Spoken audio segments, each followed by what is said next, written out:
Welcome. Wherever you are right now, whether you're lying down, taking a moment to breathe, or simply letting the weight of the day slip away, this is your time to rest. You don't need to do anything. You don't need to fix anything. Just settle in. Let your thoughts drift gently aside.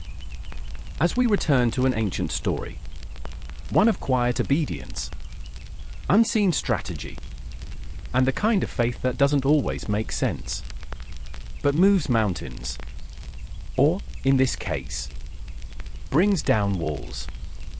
This is the story of the Battle of Jericho.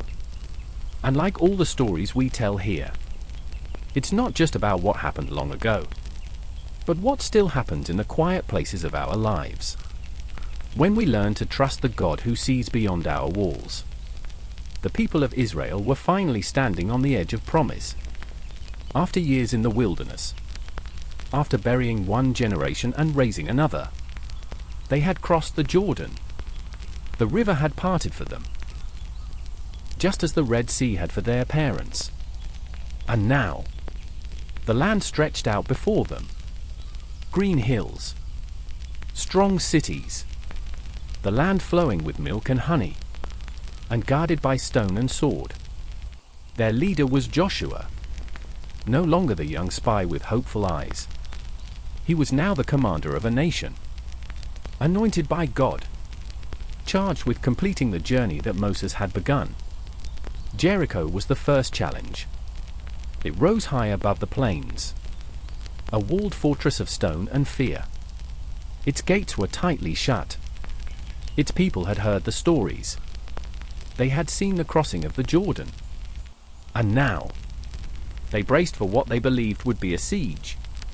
But what they could not prepare for, what they could not imagine, was how this God fought. He didn't lead with swords. He didn't break down walls with fire. He asked for silence, for marching feet, and for a willingness to trust. The night before the battle plan was given, Joshua stood alone near the city. We don't know what he was thinking, but perhaps he was remembering what it felt like to be one of the spies, young and unnoticed, slipping between shadows. Perhaps he was considering the strength of the walls. Perhaps he was wondering how. And that's when it happened. A man appeared. Not from the camp. Not from Jericho. But standing with a drawn sword in hand. Joshua approached. Uncertain, but unafraid. "Are you for us, or for our enemies?" he asked. The man replied, "Neither. But as commander of the army of the Lord, I have now come." Joshua fell face down. This was no ordinary soldier. This was a messenger of God. "What message does my Lord have for his servant?" Joshua asked. And the commander answered, "Take off your sandals, for the place where you are standing is holy." Joshua obeyed. He removed his shoes. He knelt on the dry earth. And he listened. There, in the stillness outside the gates of Jericho, God gave him the battle plan. And it wasn't what Joshua expected. There would be no ladders raised, no siege towers, no arrows loosed over the walls. Instead, God said, "March once around the city each day for 6 days. 7 priests with trumpets, the Ark of the Covenant, and warriors walking in silence. And on the 7th day, march 7 times. Then blow the trumpets and shout, and the walls will fall." It was unlike anything Joshua had ever heard. But he didn't question. He didn't argue. He trusted. Because the victory didn't depend on his logic. It depended on obedience. Early the next morning, Joshua rose. The sun had just begun to warm the edges of the camp. Tents flapped gently in the breeze. Children stirred. Fires crackled. And the people prepared to move. But today's movement wasn't a march of war. It was something else. Something strange. Something holy. Joshua called the priests to him first. "Take up the Ark of the Covenant," he said, "and have 7 priests carry trumpets in front of it." Then he turned to the army.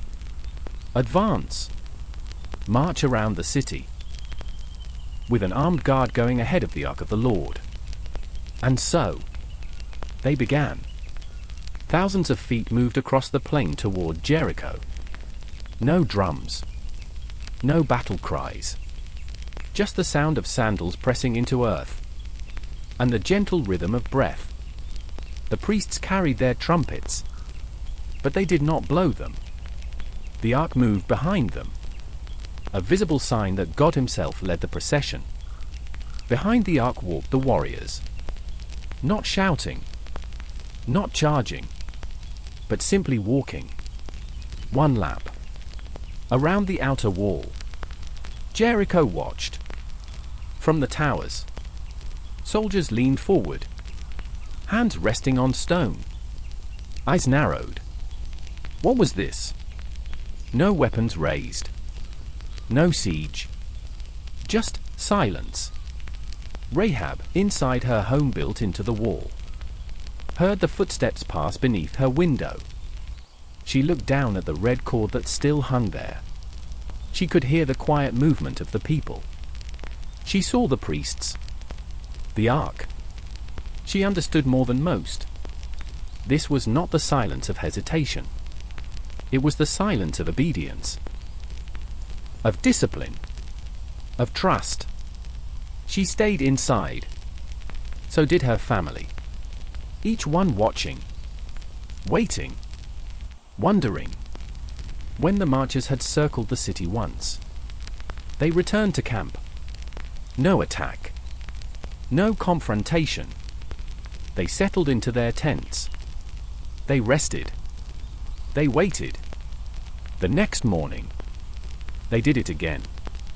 And again the day after that. 6 days. 6 silent marches. Each time the people rose. They formed their procession.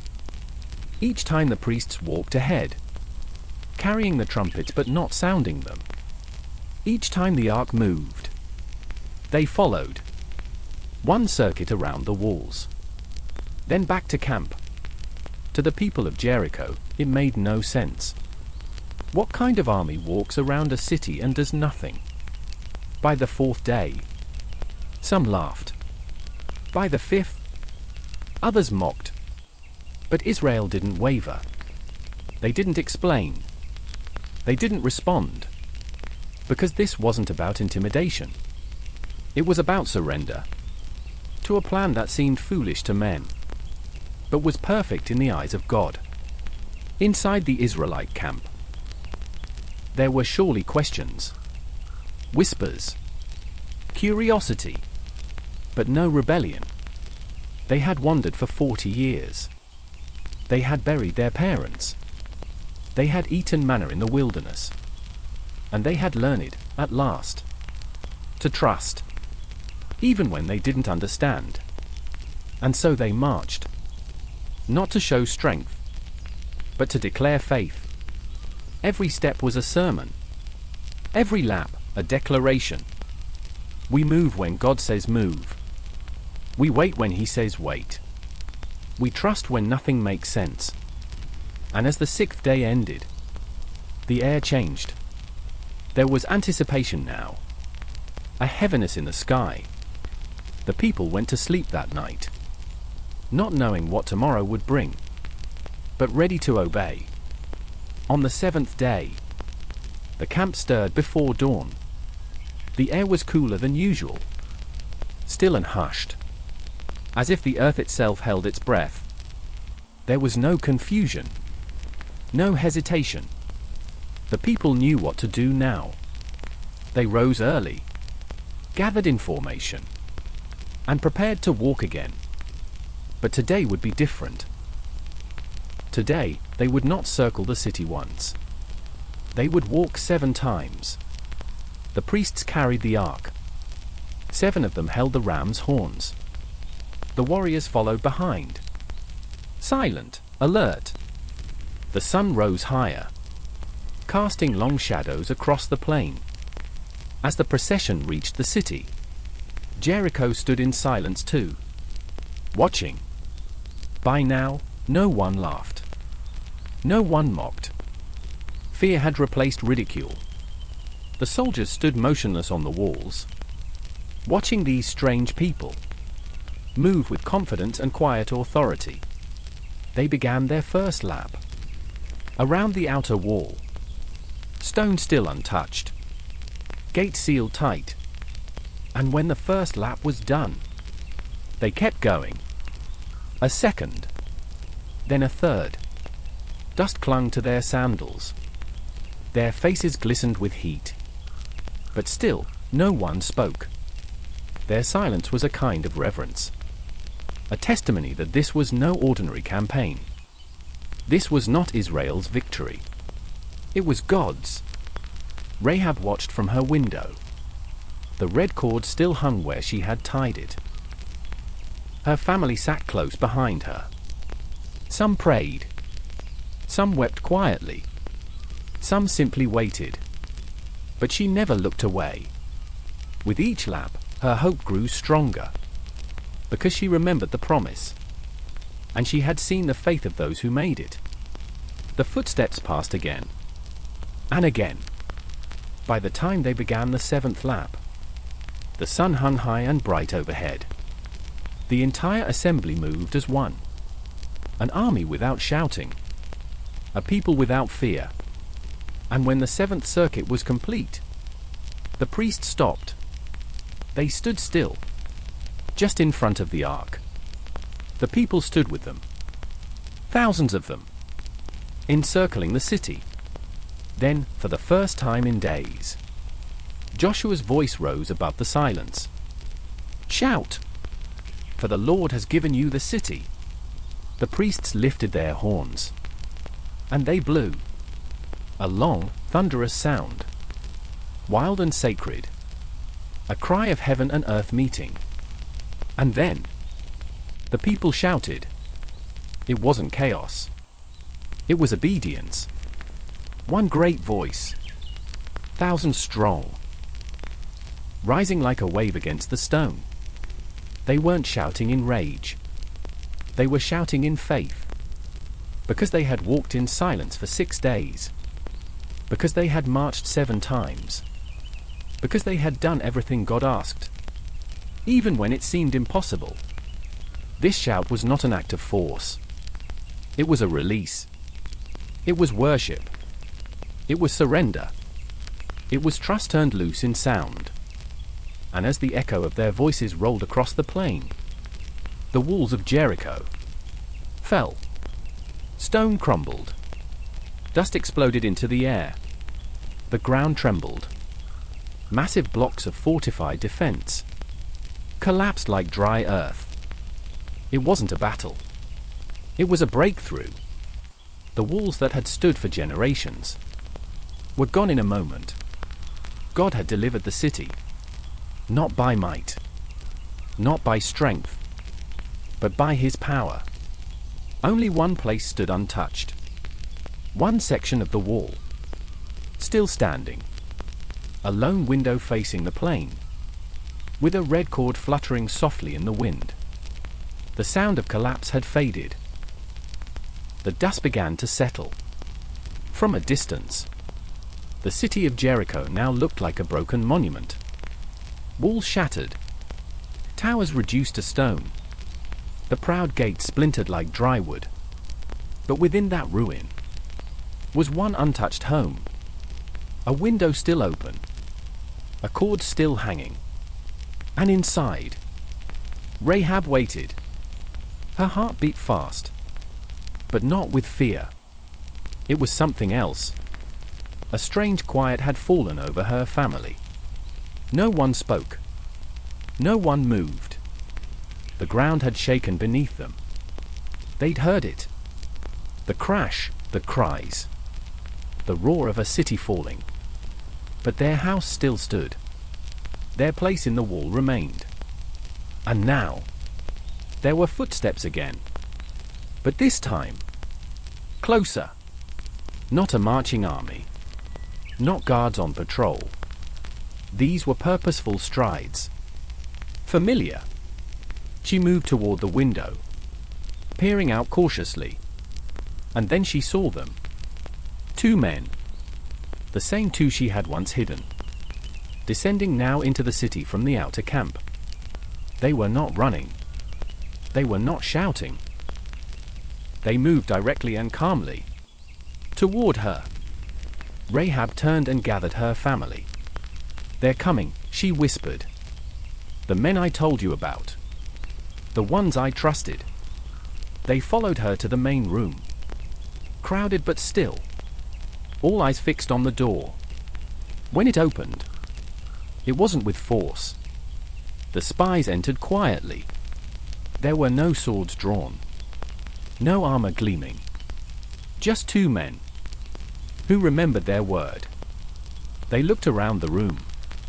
So many faces. But all inside. All accounted for. Rahab stepped forward. There were no grand speeches. No explanations. Only the fulfillment of a promise. One of the men nodded. "Come with us," he said. "You're safe now. We will take you to the camp." Just as we said. Rahab didn't hesitate. She took her family by the hand. Together, they stepped out into a city they no longer belonged to. A city that had crumbled. While their little space in the wall remained untouched. They walked over fallen stone. Past broken gates. Under the wide sky that now opened freely over the ruins of Jericho. And all the while, Rahab held onto something more than the hands of her family. She held onto a quiet knowing that the God of Israel had seen her, that he had remembered, that he had come through. Joshua waited at the edge of the city. When he saw them, he didn't speak right away. Perhaps he was remembering the story the spies had told him. About the woman who risked her life to protect them. About her confession of faith. About the scarlet cord. Now, she stood before him. Not as an outsider. Not as a threat. But as one who believed. He gave the order. Bring them outside the camp. Let them stay safely apart for now.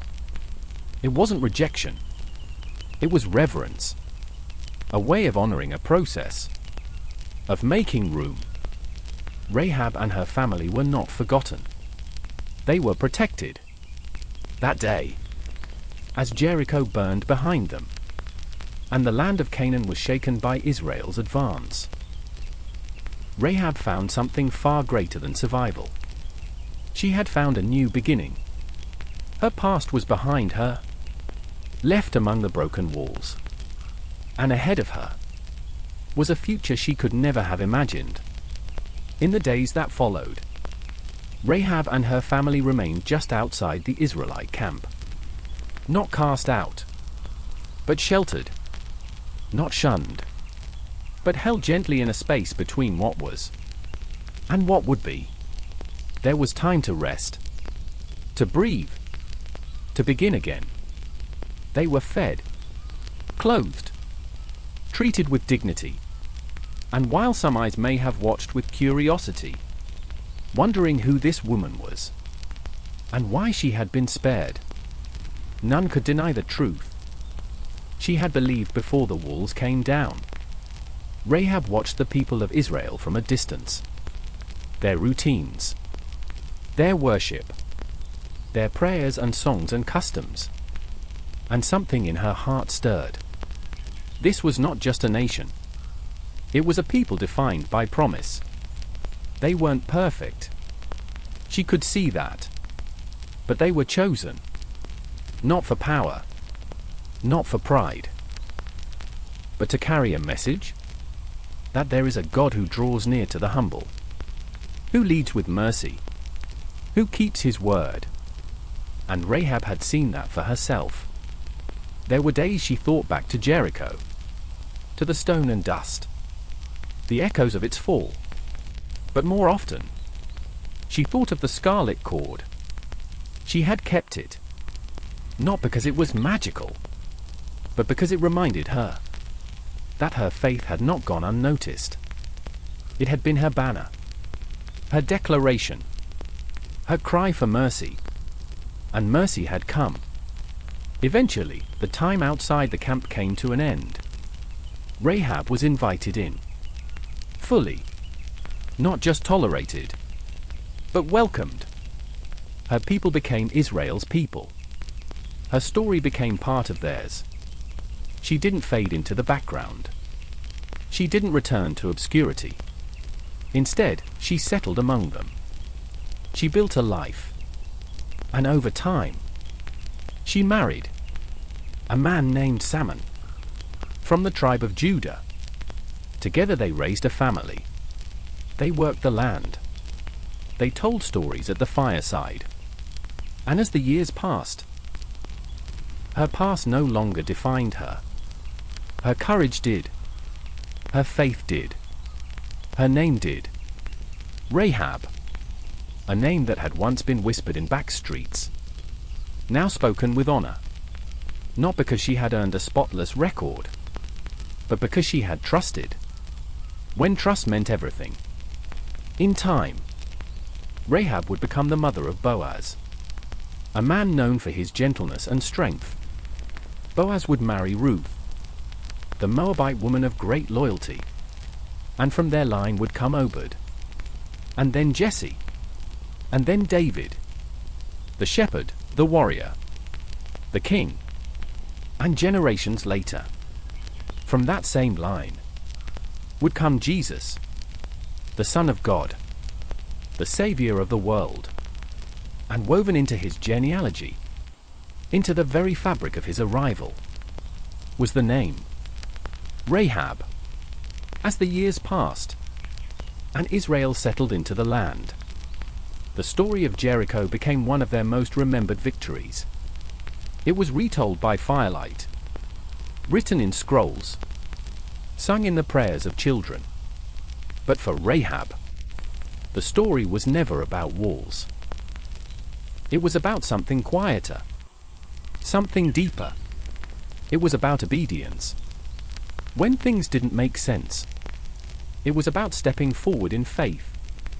When fear was more familiar, and it was about a God who could see a future, even in someone the world had overlooked.